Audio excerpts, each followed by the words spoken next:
ഇന്ന് തന്നെ ഡൗൺലോഡ് ചെയ്യൂ. കാണൂ നിങ്ങളുടെ ഫേവറേറ്റ് ഷോസ്.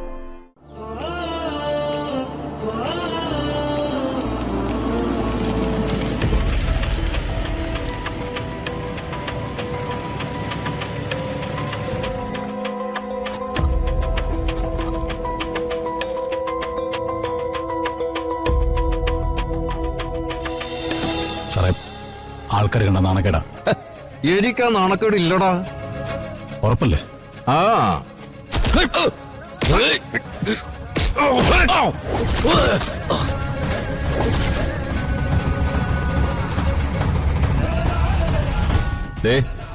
ആളുകൾ കൂടി നിൽക്കുന്നിടത്ത് വെച്ച് ഞാൻ വേണ്ട വേണ്ടെന്ന് പറഞ്ഞത് താൻ ഇവരുടെ മുമ്പിൽ നാണം കിടണ്ടെന്ന് വിചാരിച്ചിട്ടാ. അല്ലാതെ തന്നെ തല്ലി തോപ്പിക്കാൻ എനിക്ക് പറ്റാഞ്ഞിട്ടൊന്നും അല്ല.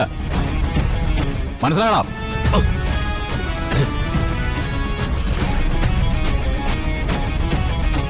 ഇല്ലാത്ത കുറ്റം ചുമത്തി എന്നെ ലോക്കപ്പിലിട്ട് കൈകാര്യം ചെയ്ത അന്ന് അതിന് പകരം ചെയ്യേണ്ടത് എന്താണെന്ന് ഞാൻ മനസ്സിൽ കുറിച്ചിട്ടതാ. പിന്നെ ഇതെന്തായാലും താൻ എന്നെ തേടി വന്നല്ലേ, നമുക്കതങ്ങ് തീർത്തേക്കാം സാറേ. താനേ അങ്ങോട്ട് ഒതുങ്ങി നിന്നേ.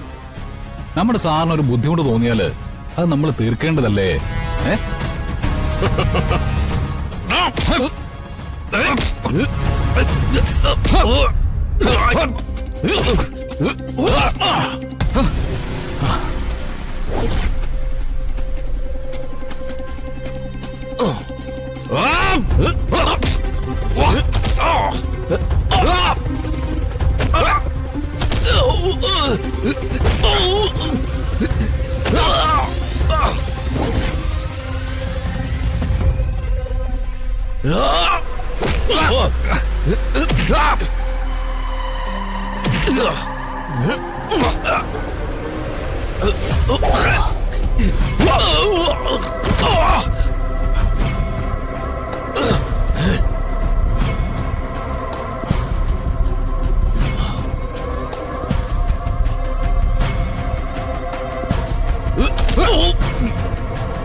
ഒരു പെൺകുട്ടി കത്തിക്കരിഞ്ഞ് മരിച്ചുപോയിട്ട് ആ കത്തിക്കരിഞ്ഞ ശരീരത്തിന് വിലയിട്ട് കൈക്കൂലി വാങ്ങിച്ച ആളാ ഇദ്ദേഹം.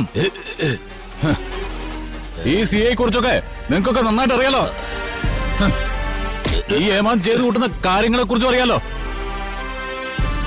നമ്മളെയൊക്കെ കാത്തു രക്ഷിക്കാൻ വേണ്ടി സർക്കാർ ശമ്പളം കൊടുക്കുന്ന ഇയാളെ പോലെയുള്ള ആളുകള് നമ്മളെ തന്നെ തിരിഞ്ഞു കൊത്താമെന്നാ നമ്മൾ എന്താ ചെയ്യണ്ടേ? എന്താ ചെയ്യണ്ടേ? തല്ലി കൊല്ലണോ അവനെ? കൊറ ഒന്നുകൂടി.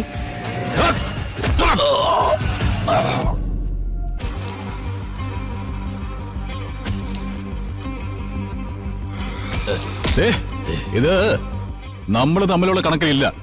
ഇത് അമ്മയ്ക്ക് വേണ്ടിയാ. ഇവനൊക്കെ അങ്ങനെ തന്നെ വേണം.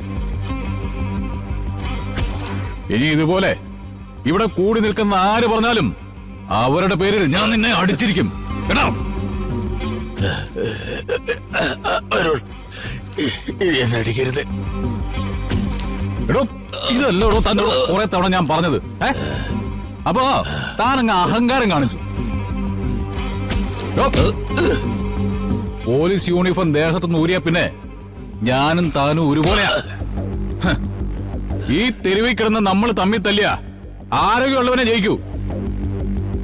ഒരു കാര്യം താൻ മനസ്സിൽ ഓർത്തോ, ദേഹത്ത് കാക്കി യൂണിഫോം ഇല്ലെങ്കിലേ പിന്നെ തെരുവില് പുഴുത്ത പട്ടികളെ പോലെ ആളുകൾ തന്നെ ഓടിച്ചിട്ട് തല്ലും.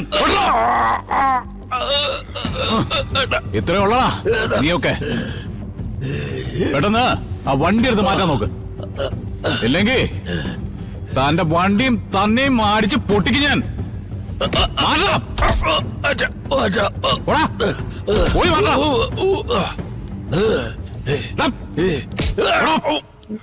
മാറ്റാ നിന്റെ വണ്ടി.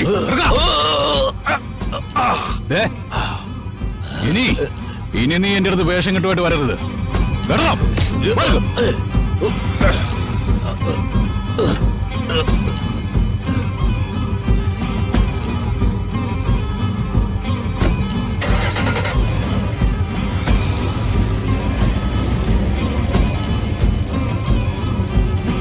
മോനെ നീ കലക്കിയടാ മോനെ. ഓക്കെ അമ്മേ, വാ. നന്നായി വരും. അപ്പൊ ശരി.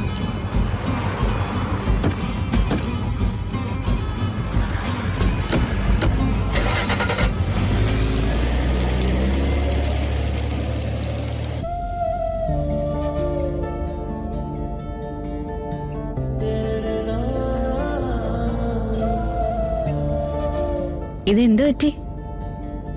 ഇങ്ങനൊരു പ്രകടനം ഞാൻ ഒട്ടും പ്രതീക്ഷിച്ചില്ല കേട്ടോ. അന്ന് അയാള് തല്ലിയപ്പോ തീരുമാനിച്ചു വെച്ചിരുന്നോ? ഏയ്, അന്ന് അയാൾ എന്നെ തല്ലിയപ്പോ ഞാനൊന്നും തീരുമാനിച്ചിരുന്നില്ല. പക്ഷേ തന്നെ കുറിച്ച് അനാവശ്യം പറഞ്ഞില്ലേ, അപ്പൊ അങ്ങ് തീരുമാനിച്ചതാ. എന്നെങ്കിലും ഒരു ദിവസം അതങ്ങ് തീർക്കണമെന്ന്. തന്നെ കുറിച്ച് അപവാദം പറയുന്നവർക്ക് കഷ്ടകാലമാ.